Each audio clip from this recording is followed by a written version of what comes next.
Hello everyone, I hope you all are fine.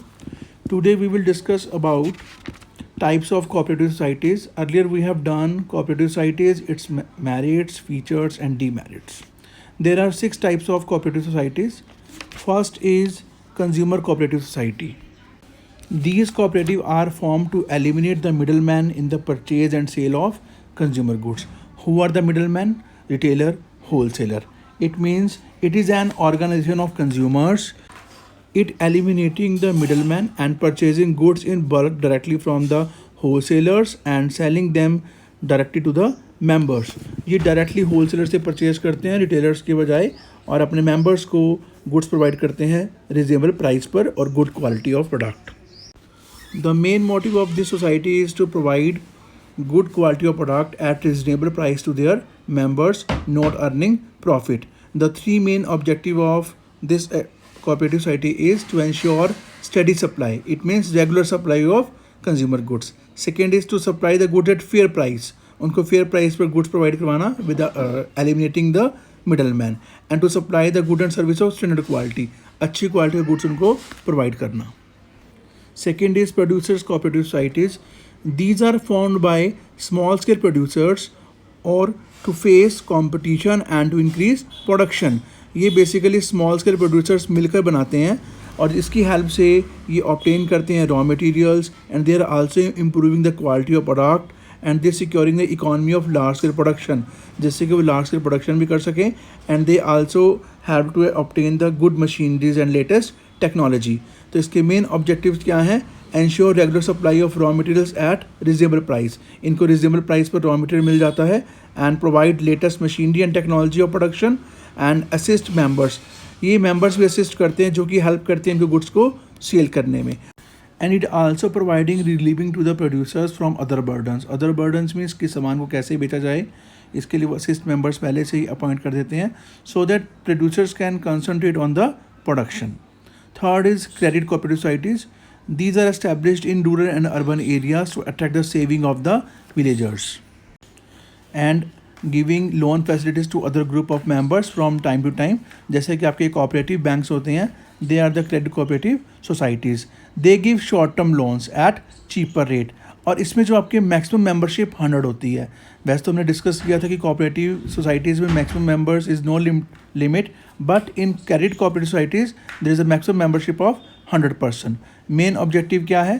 First is to save the members from the clutches of the money lender. जिनके पास पैसा बहुत ज़्यादा है उनसे फंड्स कलेक्ट करना और secondly to provide short term loans on easy terms and cheaper rates. और दूसरे ग्रुप्स जिनको कि फंड्स की रिक्वायरमेंट होती है उनको शॉर्ट टर्म लोन प्रोवाइड करना और चीपर रेट्स पर देना. Next is marketing cooperative societies. These societies includes those producers who wish to sell their output at reasonable price. जो चाहते हैं कि हमें अपने आउटपुट का रिजनेबल प्राइस मिले. These societies aim to improve competitive position of its members by eliminating middleman. ये middleman को eliminate करते हैं and to ensure best possible price for the output. अपने output का product का उनको best possible price मिले. And third, to perform various marketing functions, transportation, warehousing, packaging for the members. ये हमने function discuss किए थे Unit 1 में nature and significance of business. Fifth is farmers cooperative societies. ये societies basically formed by small farmers who joined together to avail the benefits of large scale farming. जो कि large scale farming का benefit चाहते हैं ये small farmers मिलके बनाते हैं. Membership of such society is limited to those who own or cultivate agriculture land. इसके members वही बन सकते हैं जिसके अपनी land हो या फिर जिसके agriculture में interest हो. Main objective to help the small farmers in availing the benefit of large scale farming. And second is to provide modern tools and equipments, good seeds, fertilizers and irrigations. And third, to provide economic and social security to peasants. Last is cooperative housing societies. These societies include those people who wish to make low-cost residential accommodation. These societies aim to solve the housing problems of its members by either providing plots or flats to them with an option of paying in easy installment or at fair rents. And second, to provide necessary loans to the members for build or purchase their house. So these are the 6 types of cooperative societies. Next topic is joint stock company. अभी तक हमने 4 forms of business organ हमने discuss किए हैं। Now last is joint stock company. When we want to do large scale business, then we will establish joint stock company. It is an association of a person formed for carrying out business activities and has a legal status independent of its member. It is governed by the Companies Act 2013. हमारी company एक artificial person होती है, इसकी अपनी एक separate legal entity होती है जो अपने मेंबर से अलग होती है और इसका रजिस्ट्रेशन करवाना बहुत ही ज़रूरी है. It is compulsory to do their registration and it is directly controlled by board of directors who are appointed by shareholders. Now who are the shareholders? Who purchase the share of the company? हमने shares के बारे में पहले discuss किया था. It is a small parts of the capital. shares आपके 10 rupees 100 rupees 500 rupees वाले shares होते हैं हर एक कंपनी के. तो कंपनी वो शेयर्स मार्केट में इशू करती है और अपनी कैपिटल को अरेंज करती है. तो this is called the shares. और जो पर्सन ये शेयर खरीदते हैं they are called share holder. Now features of joint stock company. First is artificial person. A company is an artificial person created by law having a separate existence of its own. जैसे कि अभी हमने पहले बताया कि आपकी artificial person होता है, अपने पर्सन से मेंबर से अलग होता है ये, और it is a different from shareholder and directors. Second is limited liabilities. हर एक मेंबर्स की लाइबिलिटी इसमें लिमिटेड होती है. लिमिटेड मीन्स जितने के उसने शेयर्स खरीद रखे हैं कंपनी के. सपोज कीजिए ए पर्सन है, अगर उसने 1 लाख के शेयर खरीदे हैं तो उसकी लाइबिलिटी 1 लाख रुपये तक की है. His personal property will not use. Third is registration. The registration of joint stock company is legally compulsory. Without registration no company can come into existence. Next is perpetual succession. A joint stock company has continuous existence. Because it is created by law, only law can bring on an end to its existence. Men may come, men may go, but the existence of the joint company is not affected. किसी भी members की death हो जाए या वो insolvent हो जाए या वो छोड़ के चला जाए तो इसका कंपनी की लाइफ के ऊपर कोई भी इफेक्ट नहीं पड़ता. Fifth is control. The management and control of the affairs of the company is undertaken by the board of directors, and these directors are appointed by the top management officers, and the shareholder have the voting rights to give their decision of the day-to-day activity. Sixth is separate legal entity. A joint stock company is a separate legal entity. It is independent from its members. It can carry on business in its own name, on its contract, buy or sell the property on his own name. The company and its members are separate individuals. Seventh is common seal. Common seal is the official signature of the company because company is an artificial person. Now we require the signature. And here common seal means stamp. And all the act of the company are authorized by its common seal.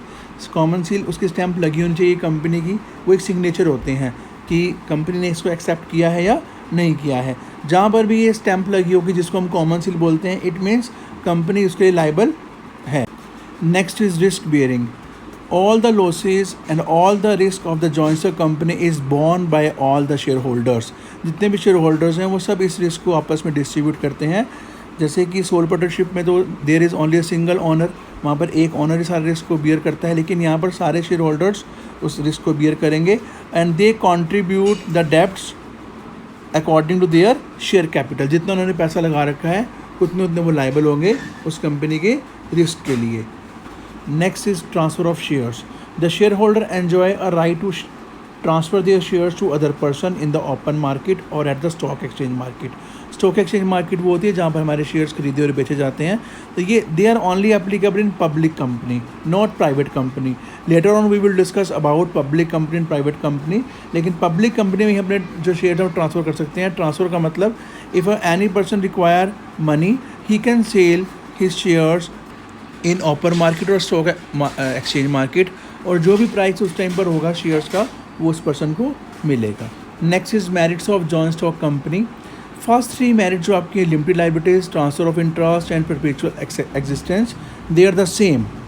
ये हमने discuss अभी किया है. Features of joint stock company में limited liabilities करा है, एक हमने परपेचुअल सक्सेशन करा है, एंड अभी हमने लास्ट किया है ट्रांसफर ऑफ शेयर्स. जो transfer of share and transfer of interest is same, कि अगर आपको अपना अगर शेयर्स आगे किसी को बेचनी है तो आप उसको सेल कर सकते हैं.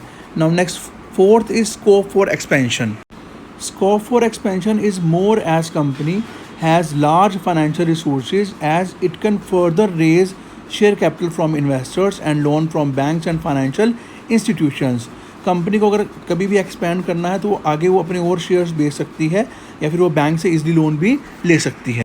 Next is professional management.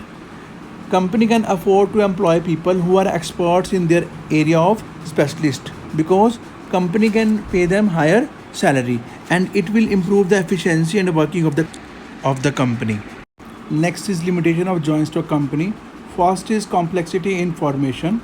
The formation of joint stock company take a lot of time and it is a very lengthy and complicated procedure. There are too many legal formalities which to be completed to form a company and several documents are required and prepared, and we also required experts. Second is lack of secrecy. In company it is very difficult to maintain secrecy of the affairs of business because company required to publish and file its accounts in front of public के सामने हमें अपने accounts publish करने पड़ते हैं so that कि उनको company की रेपुटेशन के बारे में पता चल सके and they will purchase our shares. Next is impersonal work environment. There is a lack of effort and personal involvement of the officers of the company because of the separation of ownership and management of the company. Company का honour कोई और है और company को manage कोई और कर रहा है. अभी हमने डिस्कस किया था कंपनी को मैनेज कौन करते हैं, बोर्ड ऑफ डायरेक्टर्स. तो there is a lack of the personal contact between employees, caterers and customers with the top management and the owners. Fourth is excessive government control. Joint stock company में government rules regulations हर एक stage पर follow करने पड़ते हैं. Registration of company is very long process and number of documents are to be prepared, and we will also give the regular returns and statements of its activities with the registrar. So all this reduces the flexibility in operations. इससे हमारे operations इतने flexible नहीं हो पाते. Next is delay in decision making. In a company, communication as well as approval of various proposals through the board of directors is a time consuming process and may cause delays also in acting upon them. All the important decisions are taken in the board meeting which have to be communicated to everyone. It is again a lengthy process as a large number of people are working in a company at different levels, so it will take a lengthy process to take the decision making. Next is oligarchic management. Generally it is said that company is a democratic setup, but in real practice company is in the control of a few people, that is the directors, and the directors take all the decision keeping in mind their personal interest and benefits, and sometimes they ignore the interest of shareholders. कई बार वो ऐसे decision लेते हैं जिसमें उनको अपना ज़्यादा फ़ायदा होता है और वो इग्नोर कर देते हैं शेयर होल्डर्स के इंटरेस्ट को, और इसमें फिर शेयर होल्डर के पास कोई भी ऑप्शन नहीं होता कि whether they sell their shares और exit the company. Seventh is conflicts in interest. अब एक कंपनी के साथ बहुत सारे लोग जुड़े होते हैं, बहुत सारी पार्टीज जुड़ी होती हैं, एम्प्लॉयज़, शेयर होल्डर्स, तो कई बार इनके बीच में जो है आपस में ग्रुप्स में कॉन्फ्लिक्ट्स अराइज हो जाते हैं. Employees get higher salary where consumers get good quality of product at lower price and the shareholder get higher dividends. So these demands pose problems and it is very difficult to satisfy such diverse interest. तो सबके interest को लेकर चलना it is very difficult in a company. So students, today we have discussed about types of cooperative societies and joint stock company, its features, merits and demerits. Now you will do assignments which is available on site. Thank you students.